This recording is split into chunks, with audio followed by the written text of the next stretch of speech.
uno de los elementos químicos que forman la Tierra tiene sus propiedades químicas específicas, pero hay ciertas pautas para estas propiedades y una extraordinaria forma de organización de las mismas.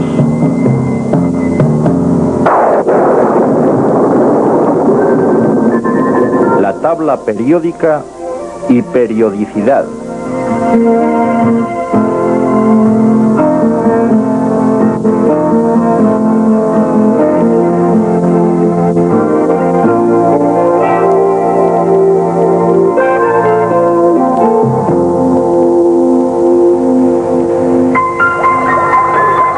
El hidrógeno y el oxígeno forman las nubes.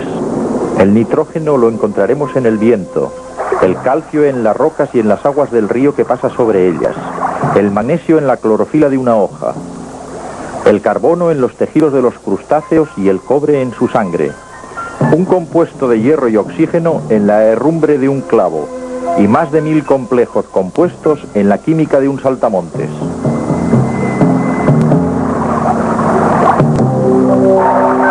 Los elementos y las sustancias que ellos forman son los materiales con los que está construido nuestro mundo.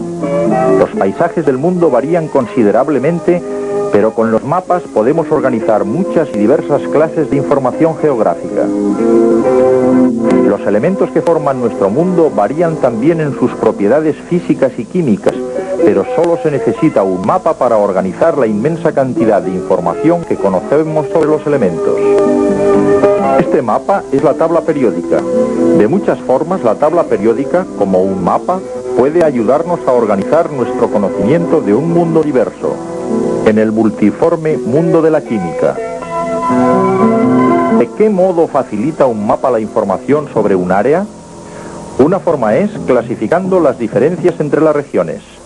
Por ejemplo, un mapa puede mostrar por sus colores y símbolos que la Tierra está aquí, el agua está allí, y que un área pantanosa separa a ambas. Esta es una organización de información muy amplia. La información sobre los elementos en la tabla periódica está ampliamente organizada de un modo similar, dividiendo los elementos por sus propiedades en regiones de metales, metaloides y no metales. Un mapa puede también organizar información de acuerdo con las semejanzas dentro de un área dada. Un plano, por ejemplo, puede organizar información sobre un área de tierra basándose en la altitud del terreno, o sobre un área de agua basándose en la profundidad. La tabla periódica organiza también información detallada.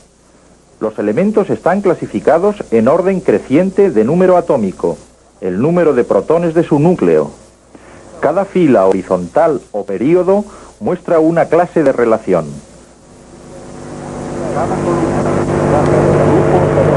Cada columna vertical o grupo muestra otra. Las relaciones detalladas que muestra la tabla periódica han hecho probablemente de ella el instrumento de clasificación más importante de la química. Vamos a ver qué clase de información podemos obtener de ella y, más importante aún, por qué funciona. En la sección de metales de la tabla, el litio es el elemento número 3.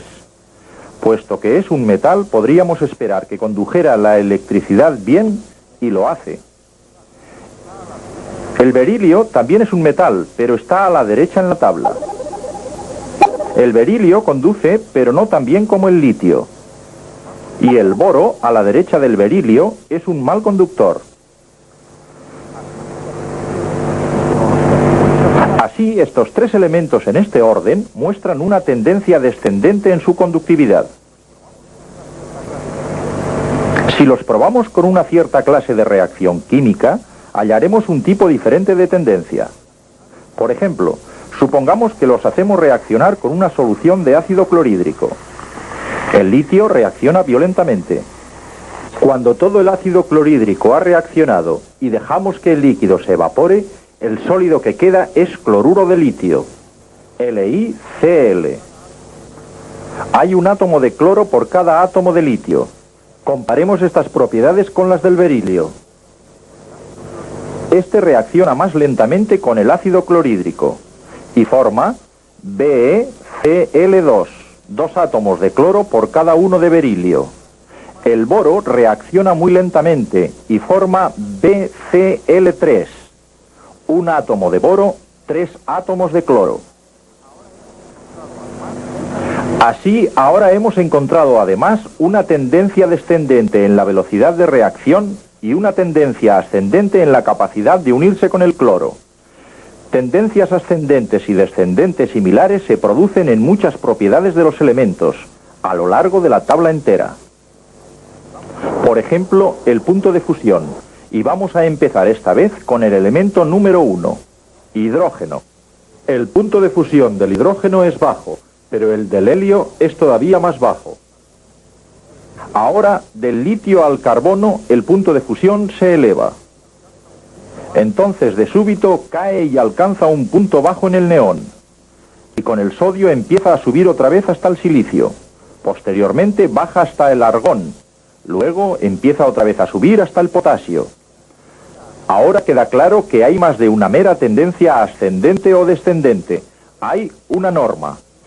Y si trazamos la gráfica de los puntos de fusión de todos los elementos por orden, período por período, la repetitiva o periódica naturaleza de la norma se muestra a sí misma. Cada repetición o período termina con uno de los gases nobles. A estos les corresponden los puntos bajos de la norma. Y observemos que un gas noble termina cada período en la tabla. Y el litio y los otros metales de la columna debajo de él comienzan cada período en la tabla. En la gráfica, cada periódica elevación del punto de fusión empieza con uno de los metales de la columna del litio. Esta misma clase de periodicidad se muestra en las gráficas de otras propiedades de los elementos cuando están ordenados como en la tabla periódica. Densidad, la masa por unidad de volumen. Potencial de ionización, la energía requerida para separar un electrón externo de un átomo. Pero no solo los potenciales de ionización del helio, neón, argón y los demás gases nobles tienen las mismas posiciones relativas en la gráfica como las tienen en la tabla periódica, sino que también las tienen los otros elementos intermedios como los del flúor y cloro, o los del litio, sodio y potasio. Y de hecho, si disponemos los elementos del helio al potasio en orden de número atómico de una tira de papel y la enrollamos alrededor de un cilindro de forma que los gases nobles coincidan en la misma columna vertical, obtenemos la misma correlación que hemos visto en la gráfica. Pero estos grupos de elementos comparten otras muchas semejanzas más que el potencial de ionización. Tomemos el litio, el sodio y el potasio. Todos son metales blandos con densidades bajas y puntos de fusión y ebullición bajos para los metales. Todos son elementos químicos extremadamente reactivos, incluso reaccionan violentamente con el agua. Ninguno de estos elementos ha sido jamás encontrado puro en la naturaleza. El flúor y el cloro, ambos gases a temperatura ambiente, son no metales altamente reactivos. El flúor, como el cloro, nunca se ha encontrado libre en la naturaleza, solo en forma de compuestos. Y naturalmente, el helio, el neón y el argón son gases altamente no reactivos y que se encuentran siempre en su forma pura en la naturaleza. Por supuesto, es a lo que nos conduce esta ordenación en espiral. Cortando la cinta después del helio, el neón y el argón, está la tabla periódica en la que la mayor parte de los elementos que coinciden en las mismas columnas verticales son tan parecidos que se han considerado como familias o grupos. Los metales alcalinos, los halógenos, los gases nobles. El hidrógeno es un problema. Como elemento número 1 está generalmente situado aquí, pero las propiedades del hidrógeno solo son en parte, como las de los metales alcalinos. También se comporta de un modo parecido a los halógenos. Generalmente se considera al hidrógeno relacionado con ambas familias y se encuentra con frecuencia en ambos lugares de la tabla. Y así, aquí tenemos la moderna tabla periódica, basada en lo que probablemente es el más influyente trabajo en la historia de la química. El elemento número 101, fabricado por el hombre, el Mendelevio, llamado así en honor del químico ruso Dmitri Mendeleyev, que en 1869, basándose en trabajos anteriores, ordenó los elementos conocidos basándose en sus propiedades periódicas. Nadie lo había hecho antes. Y nadie sabe por qué la tabla funcionó hasta que los científicos desarrollaron un nuevo modelo de átomo que reveló unas variaciones periódicas de la materia todavía más fundamentales. Observemos el núcleo de un átomo, pero tengamos presente mientras lo visualizamos que no hay forma de mostrar los tamaños relativos correctamente. Si el núcleo fuera del tamaño de un guisante, inferior a 1 centímetro de diámetro, y lo situáramos en el centro de un campo de fútbol, los límites exteriores del átomo pasarían a través de los postes de la portería. El diámetro de un átomo corriente es, en realidad, unas 10.000 veces mayor que el diámetro de su núcleo. Tengámoslo presente mientras empezamos con el núcleo de un átomo y visualizamos nuestro modelo, en el que los tamaños no guardan la proporción correcta. El número de protones en el núcleo, el número atómico de aquel elemento, está equilibrado por el mismo número de electrones de la corteza del átomo. Consideramos a estos electrones no como planetas en sus órbitas, sino en términos de ciertas regiones en donde es más probable encontrarlos. Son nombrados con más exactitud capas o niveles energéticos. Para identificarlos, los niveles energéticos se han numerado desde el núcleo hacia el exterior. Los niveles tienen subniveles. El primero tiene solamente un único subnivel. El nivel 2 tiene 2 subniveles. El nivel 3 tiene 3 subniveles. El nivel 4 tiene 4 subniveles, y así sucesivamente. Cada nuevo nivel tiene un posible subnivel más. A los subniveles se les ha dado nombre de letras. El primer subnivel de cada nivel se llama S. El siguiente es P. El tercero es D. Y el cuarto es F. Los subniveles tienen diferentes capacidades para alojar electrones. Mostramos estas capacidades contando orbitales, región del espacio con probabilidad de encontrar electrones. Este es un orbital de forma esférica para cualquier subnivel S. Tiene una capacidad para 2 electrones. 2 es el número máximo de electrones que cualquier orbital puede alojar. Hay 3 orbitales P. Cada uno de ellos puede alojar 2 electrones. Y colectivamente, cuando están llenos los orbitales P, forman una región esférica de densidad uniforme con 6 electrones. Hay 5 orbitales D en forma y orientación espacial características. De nuevo, cada uno puede alojar 2 electrones, dando a los 5 orbitales D una capacidad de 10 electrones. Cuando están llenos, también forman una región esférica de densidad electrónica uniforme. Vamos a ver lo que tenemos en nuestro modelo de átomo. Cada subnivel S tiene un orbital y puede contener 2 electrones. Cada subnivel P tiene 3 orbitales y puede contener 6 electrones. Cada subnivel D tiene 5 orbitales y puede contener 10 electrones. Así es como están ordenados los primeros 3 niveles energéticos.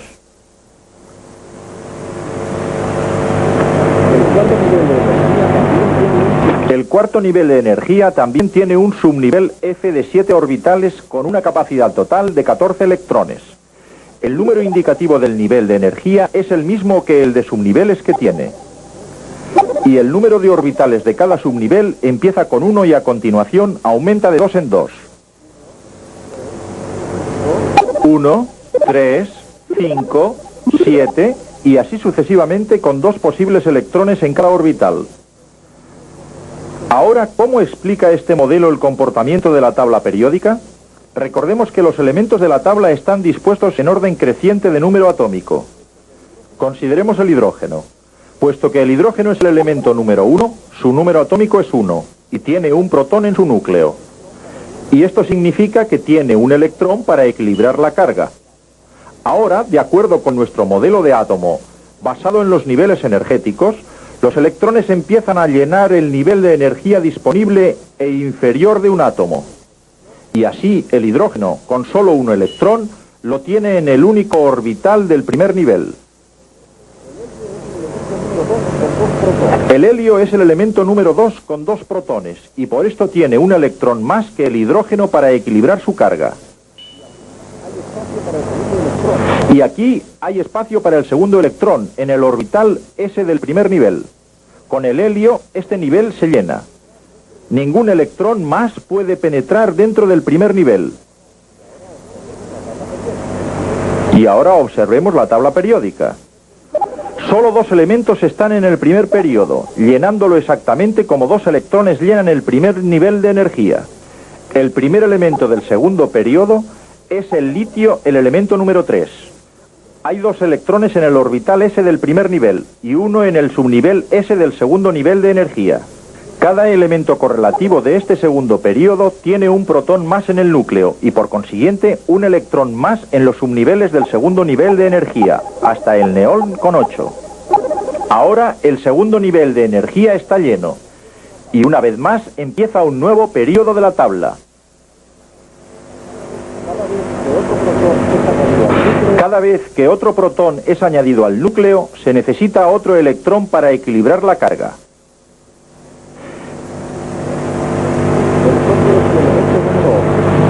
El sodio es el elemento número 11. 10 de sus 11 electrones están en los dos primeros niveles de su átomo.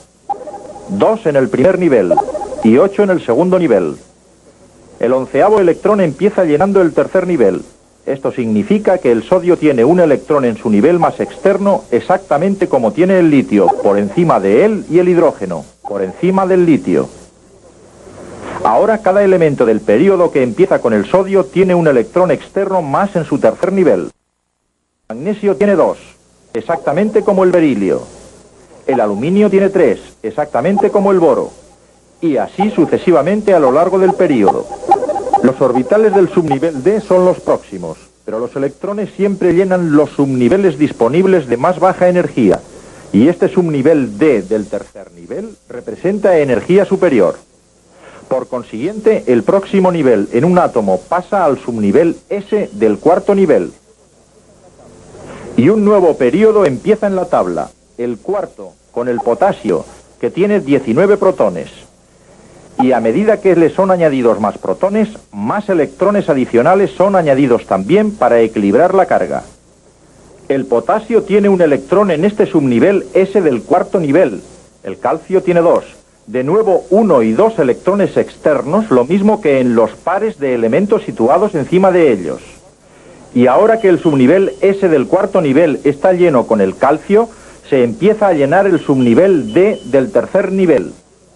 Con sus 5 orbitales tiene una capacidad para 10 electrones. Y los próximos 10 elementos de la tabla periódica son el resultado de este subnivel que se está llenando, un electrón cada vez. Ahora pueden llenarse los orbitales P del cuarto nivel. A medida que es añadido cada electrón, se forma cada uno de los próximos 6 elementos de la tabla periódica, cada uno con la misma configuración electrónica externa que los 6 elementos del período situado encima de ellos. Hasta ahora hemos recorrido casi un tercio de los elementos de la tabla periódica. Recordemos que Mendeleev ordenó la tabla de modo que los elementos con propiedades químicas similares coincidieran en las mismas columnas verticales. Y basándonos en nuestro modelo, los elementos de las mismas columnas verticales tienen el mismo número de electrones en sus niveles de energía más externos. Estos electrones determinan en primer lugar la actividad química. Puesto que la ordenación de estos electrones se repite periódicamente, las propiedades que originan se repiten en los mismos períodos. Y lo que hemos demostrado para los primeros 4 períodos de la tabla es válido para los 7 que la forman. Los elementos con el mismo número de electrones externos coinciden en las mismas columnas verticales o grupos, y todos tienen propiedades similares. Ahora, el modelo de átomo explica no solo por qué hay ciertas familias de elementos, sino por qué pueden ser observadas ciertas tendencias en la tabla. ¿Por qué, por ejemplo, los elementos de la tabla se vuelven menos metálicos a lo largo de cualquier periodo? Porque las propiedades metálicas dependen del número de electrones de la capa externa. El sodio de la primera columna tiene 1. A medida que el número de los electrones más externos aumenta a través del período, las propiedades metálicas disminuyen. Después del aluminio, el metaloide silicio representa la transición hacia los no metales como el fósforo, azufre, cloro y finalmente el argón. Y entonces aparece un electrón en el próximo nivel. Y ya tenemos otra vez un metal. Potasio.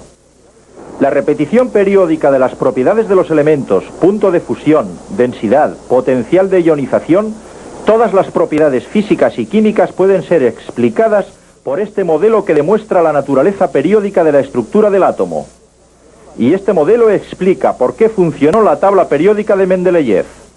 Como un plano de una región muy compleja, resume y organiza una enorme cantidad de información. También como un plano, ofrece una guía de las áreas desconocidas. Mendeleev fue el primero en utilizarlo de esta forma. Al realizar su tabla, quedó un espacio en blanco debajo del silicio.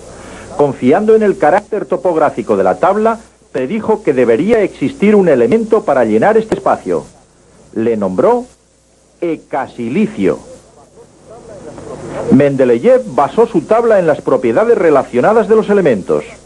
Por consiguiente, revisó la tendencia de las propiedades de los elementos del grupo que contiene el silicio y calculó los valores intermedios para las propiedades del ecasilicio. Predijo que su densidad podría ser de unos 5,5 gramos por centímetro cúbico. También predijo que ésta podría formar un compuesto con 4 átomos de cloro y que este compuesto herviría a unos 100 grados Celsius. Pocos años después, el elemento fue descubierto y llamado oficialmente germanio. La densidad del germanio es de 5,36 gramos por centímetro cúbico.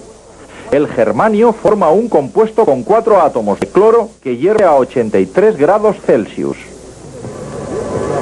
Las predicciones de Mendeleev se acercaron de una forma notable para un desconocido elemento.